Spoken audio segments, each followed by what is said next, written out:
ഞാൻ താമസിക്കുന്ന ടൗണ് കുറച്ച് അൺയൂഷ്വലാണ്.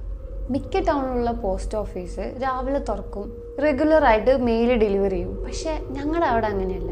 ഞങ്ങൾക്കുള്ളത് ഒരു നൈറ്റ് പോസ്റ്റ് ഓഫീസാണ്. പിന്നെ എൻ്റെ ലൈഫിലെ ഏറ്റവും മോശപ്പെട്ട രാത്രികൾ തുടങ്ങിയത് ഞാൻ അവിടെ ജോലിക്ക് കയറിയപ്പോഴാണ്. ഞാൻ അവിടെ എത്തി, എൻ്റെ കാർ ആ ബിൽഡിങ്ങിൻ്റെ ഫ്രണ്ടിൽ പാർക്ക് ചെയ്തു. അവിടെ ഒറ്റ മനുഷ്യനില്ല, ഫുള്ളി ഡിസേർട്ടഡ്. പിന്നെ ഞാൻ അകത്തേക്ക് ചെന്നപ്പോൾ ഡോറും ലോക്ക് ചെയ്തിട്ടില്ല. ഞാൻ അകത്തേക്ക് ചെന്നിട്ട് ഹലോ, ഇവിടെ ആരെങ്കിലും ഉണ്ടോ എന്ന് ചോദിച്ചു. ഞാനപ്പോൾ നടന്ന് മെയിൻ കൗണ്ടറിലെത്തി. അവിടുത്തെ ടേബിളിൽ കറക്റ്റ് നടുക്ക് ഒരു പേപ്പർ വെച്ചിരിക്കുന്നു. ഇതാണ് ആ ലെറ്ററിൽ പറഞ്ഞത്: ഹായ് കാൾ, നിന്റെ ആദ്യത്തെ ഷിഫ്റ്റ് സ്മൂത്ത് ആയിട്ട് പോകുമെന്ന് ഞാൻ പ്രതീക്ഷിക്കുന്നു. നീ ആദ്യം പെട്രോൾ പമ്പിൽ നൈറ്റ് ഷിഫ്റ്റ് ആണ് ചെയ്തതെന്ന് പറഞ്ഞുകൊണ്ട് ഞാൻ വിശ്വസിക്കുന്നു നിനക്ക് ഈ ജോബിൻ്റെ കൂടെ വരുന്ന ബോർഡം എത്രത്തോളാണെന്ന് അറിയാമെന്ന്. മാത്രമല്ല, ഈ ഒരു ചെറിയ ടൗണിലുള്ള കാര്യങ്ങൾ എത്രത്തോളം അൺയൂഷ്വൽ ആണെന്നുള്ള കാര്യം കൂടെ നിനക്കറിയാമെന്ന് ഞാൻ വിശ്വസിക്കുന്നു. കാരണം ആരാണ് ഒരു പോസ്റ്റ് ഓഫീസിലേക്ക് ഒരു സെക്യൂരിറ്റി ഗാർഡിനെ വെക്കാൻ പോകുന്നത്? പക്ഷേ ഈ ടൗണിൻ്റെ പെക്യൂലിയാരിറ്റി എക്സ്പ്ലെയിൻ ചെയ്ത് തരാൻ പറ്റുന്ന ഒന്നല്ല. അത് നീ തന്നെ എക്സ്പീരിയൻസ് ചെയ്യേണ്ടതാണ്. ഓക്കെ, ഈ ടൗണിൻ്റെ ചരിത്രമൊന്നും പറഞ്ഞ് ഞാൻ നിന്നെ ബോറടിപ്പിക്കാൻ പോകുന്നില്ല. നീ ഇവിടെ വന്നിട്ടുള്ളത് പൈസയ്ക്ക് വേണ്ടിയിട്ടാണ്. അല്ല എന്ന് നമുക്ക് രണ്ടുപേർക്കും പ്രിറ്റൻഡ് ചെയ്യേണ്ട ആവശ്യമില്ല. പക്ഷെ എന്നിരുന്നാലും നിന്റെ സേഫ്റ്റി എനിക്ക് ഇമ്പോർട്ടൻ്റ് ആണ്. അതുകൊണ്ട് ഞാൻ ഈ പറയാൻ പോകുന്ന റൂൾസിൽ നീ നിൻ്റെ ഫുൾ അറ്റൻഷൻ എനിക്ക് തരണം. റൂൾ നമ്പർ 1: 10 PM തൊട്ട് 6 AM വരെയുള്ള സമയം ഈ പോസ്റ്റ് ഓഫീസ് വിട്ട് നീ പുറത്തേക്ക് ഇറങ്ങരുത്, എന്ത് തന്നെയായാലും. നമ്പർ 2: ട്രിക്ക് ഓർ ട്രീറ്റ് എന്ന് പറഞ്ഞ് വരുന്നവരെ നോക്കരുത്. റൂൾ നമ്പർ 3: നീ ബാത്റൂം യൂസ് ചെയ്യുകയാണെങ്കിൽ 15 മിനിറ്റിന് ശേഷം മാത്രം മെയിൻ ഡെസ്കിലേക്ക് വന്നാൽ മതി. നമ്പർ 4: മിഡ് നൈറ്റിൽ ഫെർഗസ് നിനക്ക് മെയിൽ കൊണ്ട് തന്നാൽ നീ അയാളോട് താങ്ക് യു പറയണം. നമ്പർ 5: പാക്കേജസ് ഒരു കാരണവശാലും നീ തുറക്കരുത്. നമ്പർ 6: ഞാൻ വിളിച്ചാൽ പോലും ഫോൺ എടുക്കരുത്. നമ്പർ 7: 6 AM മുന്നേ ഞാൻ അങ്ങോട്ട് വരാണെങ്കിൽ ഫ്രീസറിൽ ഒളിച്ചിരിക്കണം. Good luck, mister Black. ഈ നോട്ടാണ് എൻ്റെ എംപ്ലോയർ എനിക്ക് വെച്ചിട്ട് പോയത് എൻ്റെ ഫസ്റ്റ് ഷിഫ്റ്റിന് മുന്നേ. പിന്നെ അയാൾ പറഞ്ഞത് ശരിയാണ്. ഏത് സ്ഥലമാണ് ഒരു സെക്യൂരിറ്റി ഗാർഡിന് വെക്കുക ഒരു പോസ്റ്റ് ഓഫീസിൽ? അയാൾ ആ ചോദ്യത്തിന് ആൻസർ ചെയ്തില്ല. ഞാൻ വിചാരിച്ചുകൊണ്ടിരുന്നത് എൻ്റെ ജോലി ഈ മെയിൽസൊക്കെ സോർട്ട് ചെയ്യുക, പിന്നെ അവിടുത്തെ സെക്യൂരിറ്റി ആയി നിൽക്കുക, അങ്ങനെയായിരുന്നു. പിന്നെ ട്രിക്ക് ഓർ ട്രീറ്റേഴ്സോ? ഇത് ഏപ്രിൽ മാസമല്ലേ?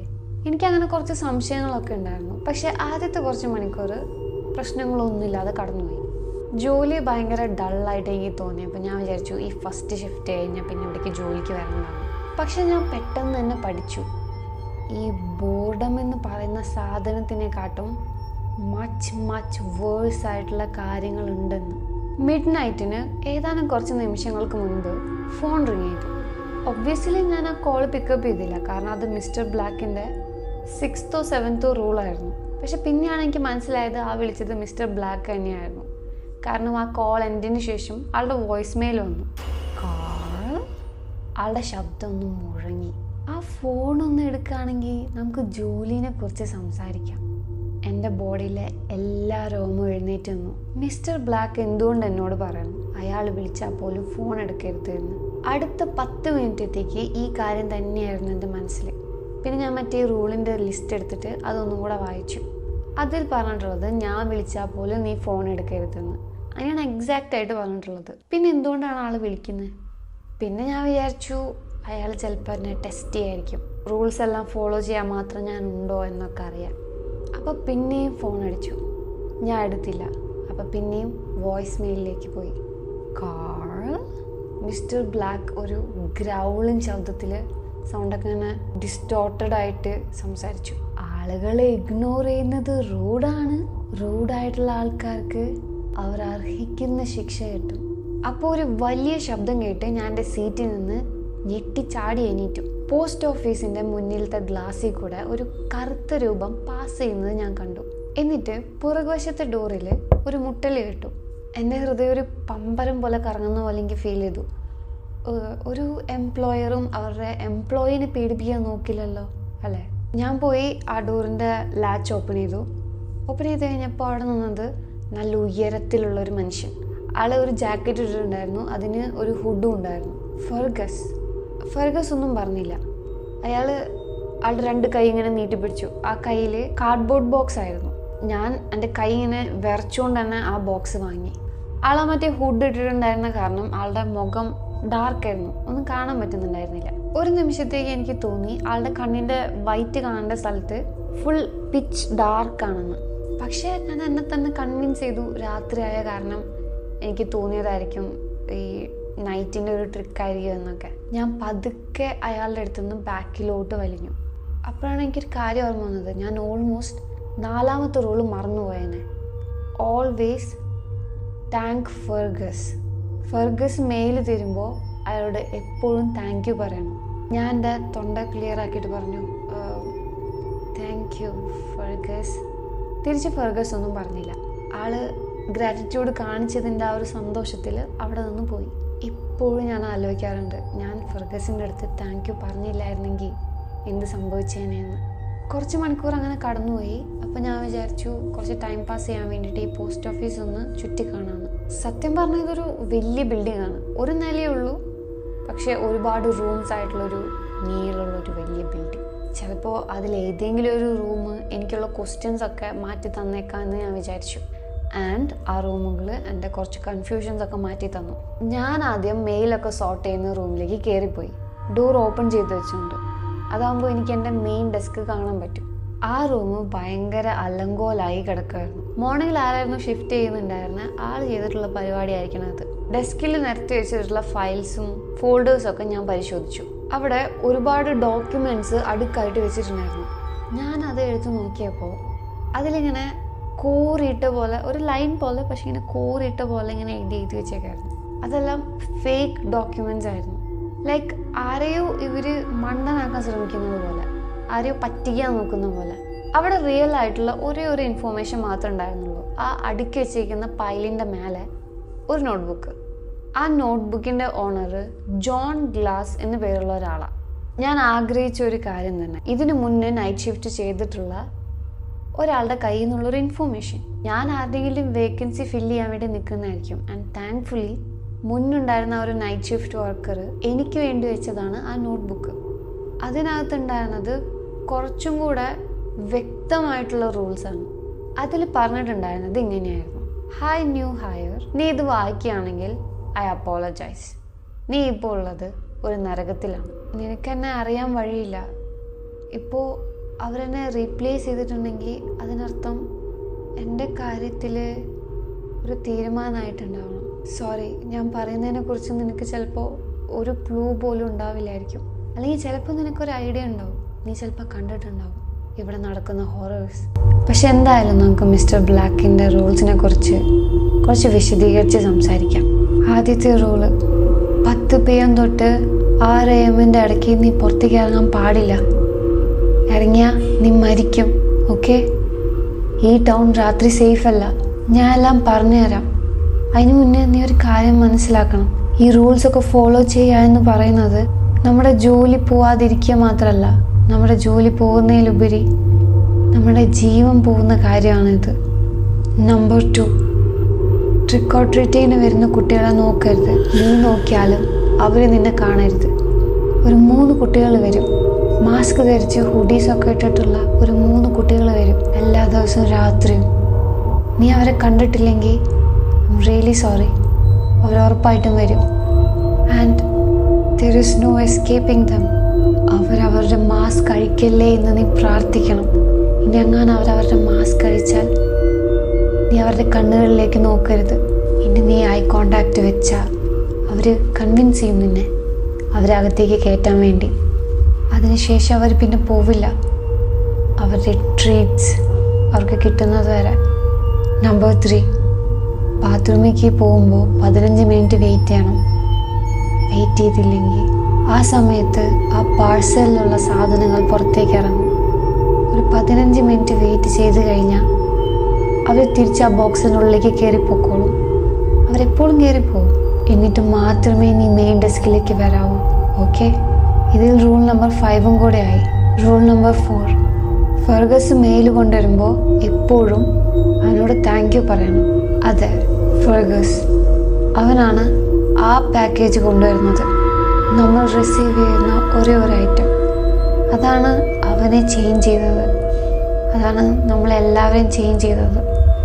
ഇപ്പോൾ എനിക്ക് എൻ്റെ മിസ്റ്റേക്കിനെ കുറിച്ച് പറയാൻ സമയമായി. ഇതിപ്പോൾ ആരും വായിച്ചില്ലെങ്കിൽ പോലും I need to confess. Rule number 5, പാക്കേജുകളൊന്നും തുറക്കരുത്. So here we are. നീ ഈ സ്ഥലത്തിനെ കുറിച്ച് വരുന്നതിന് മുന്നേ റിസർച്ച് ചെയ്യണമായിരുന്നു. പക്ഷേ ഞാൻ നിന്നെ കുറ്റം പറയില്ല. ഒരു ഈസി വർക്കിന് ഇത്രയധികം കാശ് വരുമ്പോൾ ആരും അത് ടേൺ ഡൗൺ ചെയ്യില്ല. ഒരു ചെറിയ പണിക്ക് ക്രേസി എമൗണ്ട് ഓഫ് മണി, അത് ഒരു പോസ്റ്റ് ഓഫീസിന് നോർമൽ അല്ല അല്ലേ? And I think you know what I'm talking about. Who I'm talking about? Mister ബ്ലാക്കിനെ കുറിച്ച്. പക്ഷെ അതെല്ലാം അയാളുടെ മിസ്റ്റേക്ക് അല്ല, എൻ്റെ മിസ്റ്റേക്കും കൂടെയുണ്ട്. മിസ്റ്റർ ബ്ലാക്കിൻ്റെ പോസ്റ്റ് ഓഫീസ് ഒരേ ഒരു ഐറ്റം മാത്രം ഡെലിവറി ചെയ്യുള്ളൂ. ഒരേ ഒരു ഐറ്റം മാത്രം. എല്ലാ സിംഗിൾ പാക്കേജിൻ്റെ അകത്തും ഈ ഒരു ഐറ്റം മാത്രമാണുള്ളത്. അതെല്ലാം ഡെലിവറി ചെയ്യുന്നത് ഒരു എക്സാക്റ്റ് സെയിം അഡ്രസ്സിലേക്ക്. ഇതൊരു പ്രൈവറ്റ് പോസ്റ്റ് ഓഫീസാണ്. ഒരു ബിസിനസ്സിന് ഇതൊരു സ്ട്രേഞ്ച് ആയിട്ടുള്ള കാര്യമാണെന്ന് എനിക്കറിയാം. പക്ഷെ മിസ്റ്റർ ബ്ലാക്കിന് ഇമാജിൻ ചെയ്യാൻ പോലും പറ്റാത്തത്ര പൈസയാണ് ഈ ഒരു ജോലിക്ക് കിട്ടുന്നത്. അയാൾക്ക് ഒരൊറ്റ ക്ലയൻറ്റ് മതി. പിന്നെ ആ ഒരു 1 ഐറ്റം, അതെന്താണെന്ന് എനിക്ക് നിന്നോട് പറഞ്ഞു തരാൻ പറ്റില്ല. അതെന്താ ചെയ്യുന്നത് എന്ന് മാത്രമേ എനിക്ക് നിന്നോട് പറഞ്ഞു തരാൻ പറ്റുള്ളൂ. യു സീ, ഈ റൂൾസ് എല്ലാം ഉണ്ടാവാൻ കാരണം it's because I messed up.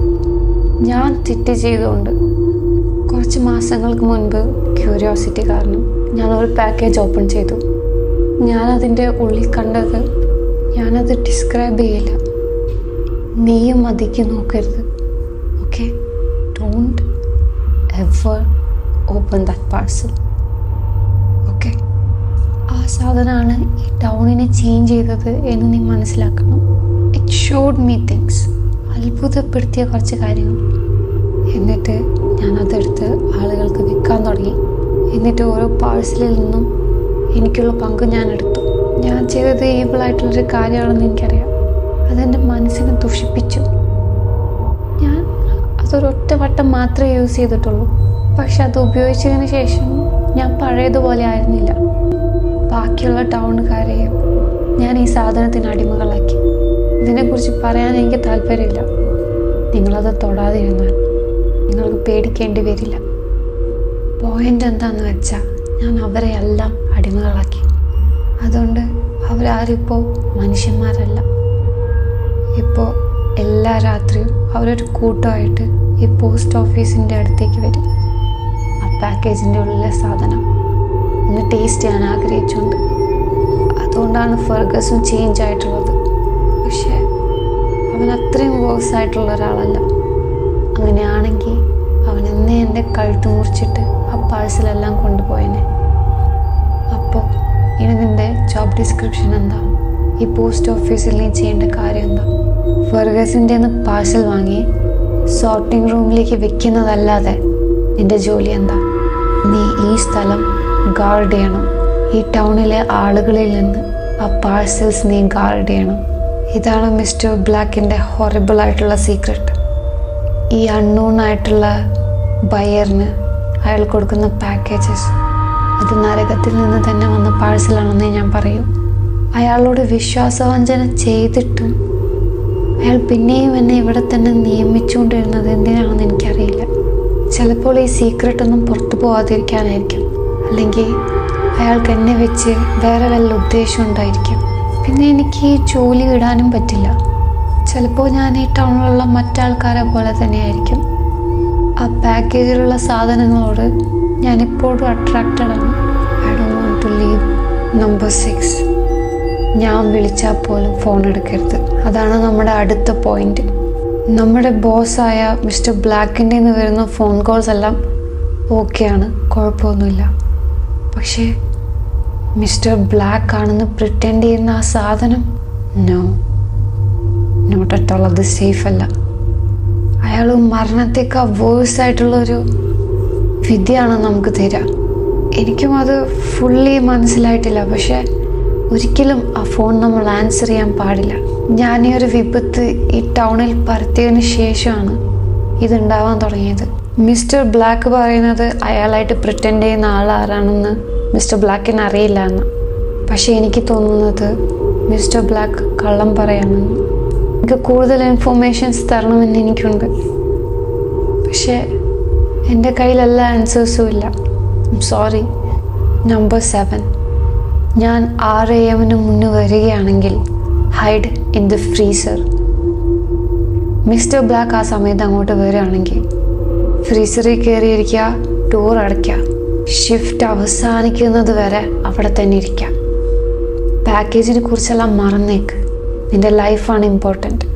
നിങ്ങൾ ഈ സ്ഥലത്തേക്ക് ലൂർ ചെയ്ത് കൊണ്ടുവന്നതിന് എനിക്ക് സങ്കടമുണ്ട്. I am sorry. നീ ഈ ഷിഫ്റ്റിന് ശേഷം ജീവനോടെ ഉണ്ടെങ്കിൽ ഒരിക്കലും ഇങ്ങോട്ടേക്ക് തിരിച്ചു വരരുത്. എന്നെപ്പോലെ ഒരു ഫൂൾ ആവരുത്. എനിക്ക് ഈ സ്ഥലം വിടാൻ പറ്റില്ല.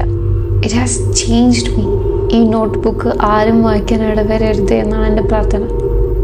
ഈ സ്ഥലത്ത് ഞാൻ വയസ്സായി മരിക്കുന്നത് വരെ ഞാൻ തന്നെ ഉണ്ടാവണേ എന്നാണ് എൻ്റെ ആഗ്രഹം. പിന്നെ നീ ഈ നോട്ട് ബുക്ക് കാണുകയാണെങ്കിൽ അതിനർത്ഥം എനിക്ക് റൂൾസ് ഒന്നും ഫോളോ ചെയ്യാൻ പറ്റിയില്ല, ഞാൻ സേഫ് അല്ല എന്നാണ്. എൻ്റെ ഫേറ്റിനെ കുറിച്ച് നിനക്ക് വേണമെങ്കിൽ പോസിറ്റീവായിട്ട് ചിന്തിക്കാം. പക്ഷേ the truth is that I am probably dead. Sincerely, John Glass. ഞാൻ ആ നോട്ട് ബുക്ക് താഴെ ഇട്ടു, ഡെസ്കിലേക്ക് ഇട്ടു. ഞാൻ എന്നിട്ട് വിചാരിച്ചു ഇയാൾ ചിലപ്പോൾ ഡിസ്റ്റർബ്ഡ് ആയിട്ടുള്ളൊരു മനുഷ്യനായിരിക്കും. പക്ഷെ ഞാൻ ഒന്ന് ആലോചിച്ചു, ഈ റൂൾസ്, ഈ ഫോൺ കോൾസ്, ഫർഗസ് ആയിട്ടുള്ളൊരു ഓഡ് ഇൻറ്ററാക്ഷൻ, എല്ലാത്തിനുപരി ഞാൻ ഈ സോർട്ടിംഗ് റൂമിനെ കുറിച്ച് ആലോചിച്ചു. ഡോക്യുമെൻറ്റ്സ് എന്ന പേരിൽ കുത്തി വരച്ചിട്ട് ഒരുപാട് പേപ്പേഴ്സ്. ഈ പോസ്റ്റ് ഓഫീസിനെ കുറിച്ച് സംതിങ് ഈസ് ഓഫ്. ഈ ഹൊറേഴ്സൊക്കെ ഞാൻ ഈ പോസ്റ്റ് ഓഫീസിൽ അനുഭവിക്കുന്നതിനെക്കാട്ടും മുന്നേ എനിക്കത് തോന്നിയതാ. ഡോറിലൊരു തട്ടലോടുകൂടി ഈ ഹൊറേഴ്സ് എല്ലാം പിന്നെയും റീസ്റ്റാർട്ട് ചെയ്തു. മെയിൻ പോസ്റ്റ് ഓഫീസ് ഏരിയയിൽ നിന്ന് ജനലിലും വാതിലിലൊക്കെ ബാങ്കിങ്സ് ഞാൻ കേട്ടു. പക്ഷേ ഈ സോർട്ടിംഗ് റൂമിന് പുറത്തേക്ക് ഇറങ്ങാൻ എനിക്ക് ഭയങ്കരമായിട്ട് പേടിയായി. അതിന് പിന്നാലെ ഞാൻ കേട്ടത് കുട്ടികളുടെ അടക്കി പിടിച്ചിട്ടുള്ള ചിരി. കുട്ടികളുടെ ചിരി കേട്ടപ്പോൾ എനിക്ക് ഈ റൂൾ നമ്പർ 2 ഓർമ്മ വന്നു. അത് ഞാൻ ആ നമ്പർ 2 റൂൾ വായിച്ചപ്പോൾ എനിക്ക് ചിരിയാണ് വന്നത്. പക്ഷെ ഇപ്പോൾ ഞാൻ ആ നോട്ട്ബുക്ക് വാരിയെടുത്ത് ആ ഗ്ലാസ് പാനലിലുള്ള തട്ടലുകളൊക്കെ ഇഗ്നോർ ചെയ്തുകൊണ്ട് അവനെഴുതിയ എൻട്രി എല്ലാം ഒന്നും കൂടെ വായിച്ചു. Don't look at the trick or treaters. അവരുടെ ട്രീറ്റ് കിട്ടാതെ അവർ തിരിച്ചു പോവില്ല. വറീഡായിട്ട് ഞാൻ എൻ്റെ വാച്ചിലേക്ക് നോക്കി. 4 മണി കഴിഞ്ഞിട്ടുണ്ടായിരുന്നു. Just 2 more hours. 2 മണിക്കൂറും കൂടെ കഴിഞ്ഞാൽ ഇതെല്ലാം അവസാനിക്കും. പിന്നെ ഞാൻ ഈ ടൗൺ വിട്ടേ പോവും. ഞാൻ തിരിഞ്ഞു നോക്കില്ല. മിസ്റ്റർ ബ്ലാക്കും ജോണും ചിലപ്പോൾ അവരുടെ പുതിയ എംപ്ലോയിനെ പ്രാങ്ക് ചെയ്യുന്നതായിരിക്കാം. പക്ഷേ ഐ ഡോണ്ട് കെയർ. എനിക്ക് ഈ ടൗൺ വിട്ട് പോകുന്നതിലും ഇങ്ങോട്ട് തിരിഞ്ഞു നോക്കാതിരിക്കുന്നതിലും എനിക്കൊരു കുഴപ്പമില്ല. ഞാൻ വാതിൽ പതിയെ തുറന്ന് ആ ട്രിക്ക് ഓർ ട്രീറ്റേഴ്സിനെ എത്തി നോക്കി. 3 കുട്ടികൾ 5 അടി പൊക്കത്തിൽ. പക്ഷെ അവരെന്നെ ഇതുവരെ കണ്ടിട്ടില്ല.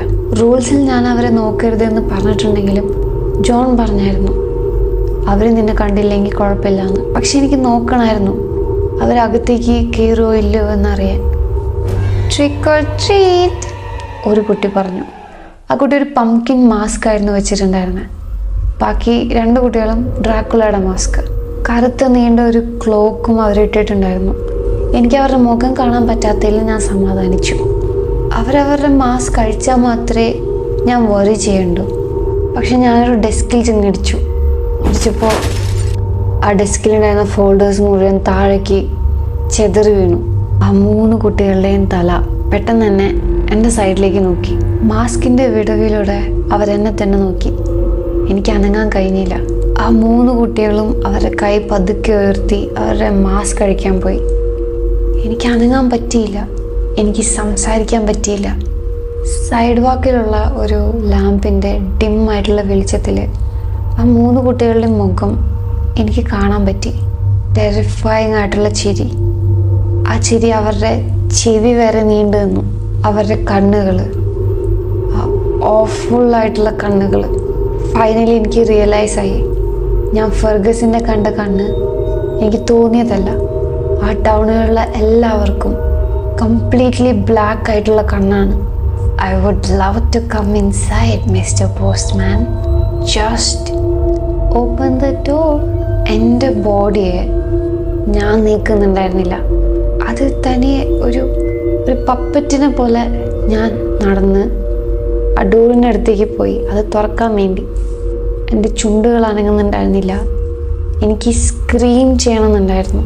ആ ക്ലോക്ക് മാജിക്കലി 6 മണി ആവണേ എന്ന് ഞാൻ ആഗ്രഹിച്ചു. പക്ഷെ അതൊന്നും സംഭവിച്ചില്ല. ഞാൻ ലാച്ച് തിരിച്ചു, ഫ്രണ്ട് ഡോർ അൺലോക്ക് ആക്കി. ഡോർ അൺലോക്ക് ചെയ്ത് കഴിഞ്ഞപ്പോഴാണ് എനിക്ക് എൻ്റെ ബോഡിയുടെ കൺട്രോൾ തിരികെ കിട്ടിയത്. ഒരു എല്ല് പോലത്തെ കൈ വന്ന് ആ ഹാൻഡിലിൽ ഒന്ന് ചുറ്റി പിടിച്ചു. എന്നിട്ട് ഡോർ പതിയെ തുറന്നപ്പോൾ അവൻ്റെ മുഖത്തുള്ള ചിരിയുടെ വീതി കൂടി. ഡ്രേക്ക്, ഓക്കെ മിസ്റ്റർ പോസ്റ്റ്മാൻ എന്ന് പറഞ്ഞ് ആ കൈ ആ വാതിലിൻ്റെ വിടവിലൂടെ പുറത്തേക്ക് ഇങ്ങനെ നീട്ടി. ഞാൻ തിരിഞ്ഞ് ബാത്റൂമിലേക്ക് ഓടി. ഉച്ചത്തിൽ അലറിക്കൊണ്ട് അകത്തൊരു ബാത്റൂം സ്റ്റാളിൽ കയറി ഞാൻ ഡോറ് ലോക്ക് ചെയ്തു. ബാത്റൂമിൽ ഇരുന്നുകൊണ്ട് ആ മെയിൻ ഏരിയയിൽ നിന്ന് എനിക്ക് കുട്ടികൾ ചിരിക്കുന്ന അവരുടെ ശബ്ദമൊക്കെ കേൾക്കായിരുന്നു. പിന്നെ ആ കുട്ടികളുടെ ബഹളം ആ സോർട്ടിംഗ് റൂമിലും കേൾക്കായിരുന്നു. അവരുടെ വലിച്ചു വാരി എല്ലാം അലങ്കോലാക്കുന്ന ശബ്ദം. പിന്നെ ഒരു കുട്ടി ബാത്റൂം സ്റ്റാളിലേക്ക് വന്നു. എന്നിട്ട് ഒരു ചെറിയ ക്രാക്കിൽ കൂടെ എന്നെ തന്നെ നോക്കിക്കൊണ്ട് നിന്നു, അതിൻ്റെ കറുത്ത കണ്ണുകൾ വെച്ച്. ആ കുട്ടികൾ ആ പാക്കേജസ് എടുത്ത് പോകുന്നത് വരെ ആ ബഹളമൊന്നും നിർത്തിയില്ല. പക്ഷെ എന്നാലും എനിക്ക് പുറത്തു നിന്ന് വേറെ ശബ്ദങ്ങൾ കേൾക്കാം. അപ്പോഴാണ് എനിക്ക് മിസ്റ്റർ ബ്ലാക്കിൻ്റെ മറ്റൊരു റൂൾ ഓർമ്മ വന്നത്. നിങ്ങൾ ബാത്റൂം യൂസ് ചെയ്യുകയാണെങ്കിൽ 15 മിനിറ്റിന് ശേഷം മാത്രം മെയിൻ പോസ്റ്റ് ഓഫീസ് ഏരിയയിലേക്ക് വരിക. അപ്പോൾ ഞാൻ ജോണിൻ്റെ ബുക്കിലുണ്ടായിരുന്ന കാര്യത്തെക്കുറിച്ച് ആലോചിച്ചു. ആ പാക്കേജസിലുള്ള സാധനം പുറത്തേക്ക് ഇറങ്ങി ഈ പോസ്റ്റ് ഓഫീസിൽ ഇറങ്ങി നടക്കുകയാണ്. ഞാൻ നോക്കിയില്ല, പക്ഷെ എനിക്ക് നോക്കണമെന്നുണ്ടായിരുന്നു. എനിക്കറിയണമായിരുന്നു ഈ ഒരു ടൗണിനെ ഇങ്ങനൊരു പ്ലേസ് ഓഫ് ഹൊററാക്കി മാറ്റിയത് എന്താണെന്ന്. പക്ഷെ ഞാനങ്ങനെ നോക്കിയാൽ പിന്നെ ഒരു തിരിച്ചുപോക്കുണ്ടാവില്ല എന്ന് എനിക്കറിയായിരുന്നു. ജോണിനെ പോലെ ഞാൻ മരിച്ചേക്കാം. ഇന്നാണോന്നില്ല, പിന്നെ എപ്പോഴെങ്കിലും. ആ പാക്കേജസിലുള്ള എന്തോ അവനെ ഇവിടെ തുടരാൻ വേണ്ടി പ്രേരിപ്പിച്ചിട്ടുണ്ട്. ഇന്നല്ലെങ്കിൽ നാളെ ഞാൻ മരിക്കും എന്നറിഞ്ഞിട്ടും ആ പാക്കേജിലുള്ള സാധനം അവനെ ഇവിടെ തന്നെ തുടരാൻ വേണ്ടി പ്രേരിപ്പിച്ചിട്ടുള്ളതാണ്. ബാത്റൂമിൻ്റെ അപ്പുറത്ത് നിന്ന് വരുന്ന ശബ്ദം എന്നെ ഭയപ്പെടുത്തി. അത് കറുത്ത് സ്ലഗ്ഗി ആയിട്ടുള്ള അങ്ങനത്തെ ശബ്ദങ്ങളൊന്നും ആയിരുന്നില്ല. കുട്ടികളുടെ കണ്ണി നോക്കിയപ്പോൾ എനിക്ക് അങ്ങനെ ഒരു ഇമേജാണ് മനസ്സിൽ വന്നത്. പക്ഷെ അല്ല, ആ ശബ്ദം എന്തോ ഉരയ്ക്കുന്ന ശബ്ദമായിരുന്നു. ബ്ലാക്ക് ബോർഡിൽ ചോക്ക് വെച്ച് ഉരയ്ക്കുന്ന പോലത്തെ ഒരു ശബ്ദം. അഥവാ ഒരു കുട്ടി ഈ ഫോണിലേക്ക് ഉറക്കി സ്ക്രീം ചെയ്യുമ്പോൾ വരുന്നൊരു ശബ്ദം. അല്ലെങ്കിൽ അത് രണ്ടും അല്ലായിരിക്കാം. ഈ ശബ്ദം ഞാൻ ഈ ഭൂമിയിൽ എവിടെയും ഇതിനു മുന്നേ കേട്ടിട്ടില്ല. 15 മിനിറ്റ് കഴിഞ്ഞെങ്കിലും ആ ശബ്ദങ്ങളെല്ലാം നിന്നെങ്കിലും എനിക്ക് പുറത്തിറങ്ങാൻ ധൈര്യം ഉണ്ടായില്ല. ഞാൻ പിന്നെയും 10 മിനിറ്റ് ബാത്റൂമിൻ്റെ ഉള്ളിൽ തന്നെ ഇരുന്നു, ജസ്റ്റ് ടു ബി സേഫ്. ഞാൻ പിന്നെ മെയിൻ ഡെസ്കിലേക്ക് തിരിച്ചു വന്നപ്പോൾ ചുമരിലുണ്ടായിരുന്ന ക്ലോക്ക് 5 മണി എന്ന് കാണിച്ചു. 1 more hour to go.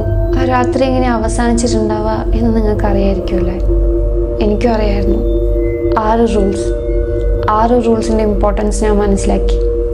പക്ഷെ അതിൽ 7 റൂൾസ് ഉണ്ടായിരുന്നു. അപ്പോൾ എനിക്ക് യൂസ് ചെയ്യാനായിട്ടുള്ള ഒരു റൂളും കൂടെ ബാക്കിയുണ്ടായിരുന്നു. 6 മണിക്ക് മുന്നേ ഞാൻ വരികയാണെങ്കിൽ ഹൈഡ് ഇൻ ദ ഫ്രീസർ. എന്ത് സൈക്കിക് കണക്ഷൻ ആണെന്ന് എനിക്കറിയില്ല. മിസ്റ്റർ ബ്ലാക്ക് അവിടേക്ക് വന്നു.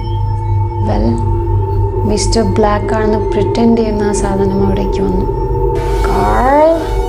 റിസപ്ഷൻ്റെ ചെയറിൽ തളർന്നിരുന്ന എന്നെ അത് ഞെട്ടിച്ചു. ഞാൻ ചാടി എഴുന്നേറ്റ് റോഡിൽ നിൽക്കുന്ന ആ മനുഷ്യനെ നോക്കി. കണ്ടാൽ ആരെയും ഭയപ്പെടുത്താൻ കഴിയുന്ന ഒരാൾ. എന്നെ ഇൻ്റർവ്യൂ ചെയ്ത ആളെ പോലെ തന്നെ ഉണ്ടായിരുന്നു അയാളെ കാണാൻ. പക്ഷെ എന്നാലും എന്നെ ഇൻ്റർവ്യൂ ചെയ്ത ആളെ പോലെ ഒട്ടുമില്ലായിരുന്നു. 6 അടി ഉയരം, ഗ്രേ കളർ ട്രെഞ്ച് കോട്ട്, മെലിഞ്ഞ മുഖം, പിന്നെ കറുത്ത കണ്ണുകൾ. അയാൾ കുട്ടികളെ പോലെ ചിരിച്ചില്ല. പിന്നെ ഫെർഗസിനെ പോലെ ഒരു ഇമോഷനും ഇല്ലാതെ നിന്നില്ല. പകരം അതിനെ വിഴുങ്ങാൻ പോകുന്നത് പോലെ വാ തുറന്നു പിടിച്ച് നിൽക്കുമായിരുന്നു. കുറച്ചു നേരം അത് എന്നെ തന്നെ നോക്കി അവിടെ നിന്നു. എന്നിട്ട് എൻ്റെ കോൾ എന്താ നീ എടുക്കാത്ത, മിസ്റ്റർ ബ്ലാക്കിൻ്റെ ആ ഡോപ്പിൾ ഗാങ്ങർ ചോദിച്ചു. അയാൾ എന്നിൽ നിന്ന് ഒരു ആൻസർ കാത്തു നിൽക്കാതെ കൈ ഇങ്ങനെ നീണ്ടു വന്നു, അൺനാച്ചുറലി ലോങ് ആയിട്ട്. അയാളുടെ കറുത്ത് നീണ്ട വളഞ്ഞ വിരലുകൾ ആ ഡോർ ഹാൻഡിൽ പിടിച്ച് തിരിച്ചു. അത് അൺലോക്കായി. നേരത്തെ ഒന്ന് കുട്ടികളെ പോലെ ഇയാൾക്ക് ഇൻവിറ്റേഷൻ്റെ ആവശ്യമില്ലായിരുന്നു. അപ്പോഴാണ് എനിക്ക് ആ റൂൾ ഓർമ്മ വന്നത്. മിസ്റ്റർ ബ്ലാക്ക് വരികയാണെങ്കിൽ ഹൈഡ് ഇൻ ദ ഫ്രീസർ. അയാളെ നോക്കാൻ ഞാൻ ആഗ്രഹിച്ചില്ല. എൻ്റെ കണ്ണ് ഞാൻ ആ ഫ്രീസറിലേക്ക് ഉന്നം വെച്ച് ഓടി. ഞാനത് തുറക്കാൻ വേണ്ടി ശ്രമിച്ചുകൊണ്ടിരിക്കുമ്പോൾ എൻ്റെ പുറകിൽ നിന്ന് ഒരു വൂണ്ടഡായ അനിമലിൻ്റെ ശബ്ദം ഞാൻ കേട്ടു. പക്ഷേ ഞാൻ തിരിഞ്ഞു നോക്കിയില്ല. മിസ്റ്റർ ബ്ലാക്കിന് എന്നെ പിടിക്കാൻ വെറും സെക്കൻഡുകൾ മാത്രം മതി. ഞാൻ ആ ഫ്രീസറിൻ്റെ ഡോർ വലിച്ചു തുറന്ന് അകത്ത് കയറി ഡോർ ആഞ്ഞടച്ചു. ആ ഡോർ വലിച്ചടയ്ക്കുന്നതിന് ഒരു സെക്കൻഡ് മുൻപ് ഞാനൊരു ഭീകരത കണ്ടു. അതെനിക്ക് വാക്കുകൾ കൊണ്ട് എക്സ്പ്ലെയിൻ ചെയ്തു തരാൻ പറ്റില്ല. മിസ്റ്റർ ബ്ലാക്കിനെ പോലെയുള്ള അയാളെ കാണാൻ മിസ്റ്റർ ബ്ലാക്കിനെ പോലെയേ അല്ലായിരുന്നു. അതൊരു നിറമില്ലാത്ത രൂപമായിട്ട് മാറി. എന്നിട്ട് ഒരു ഡസൻ 8 കാലുകളുടെ കാല് പോലെയുള്ള ഒരുപാട് കാലുകൾ അതിന് വന്നു. 6 മണിയായപ്പോൾ ഞാൻ അവിടെ നിന്ന് ഓടി രക്ഷപ്പെട്ടു. അവിടേക്ക് തിരിച്ച് പോയേമില്ല. മിസ്റ്റർ ബ്ലാക്കിനോട് ഞാൻ സംസാരിച്ചതുമില്ല. സത്യം പറയുകയാണെങ്കിൽ എനിക്ക് അയാളെ വിശ്വാസമില്ല. ജോൺ പറഞ്ഞതിനോട് ഞാൻ കൂടുതൽ യോജിക്കുന്നുണ്ട്. മിസ്റ്റർ ബ്ലാക്കിനെ അറിയുന്നതിനേക്കാൾ കൂടുതൽ ജോണിനറിയാം. എനിക്ക് ഒരുപാട് ക്വസ്റ്റ്യൻസ് ഉണ്ട്. പക്ഷെ അതിലെ ഏറ്റവും വലിയ ക്വസ്റ്റ്യൻ ഇതാണ്, ആ പാക്കേജിൽ എന്തായിരുന്നു?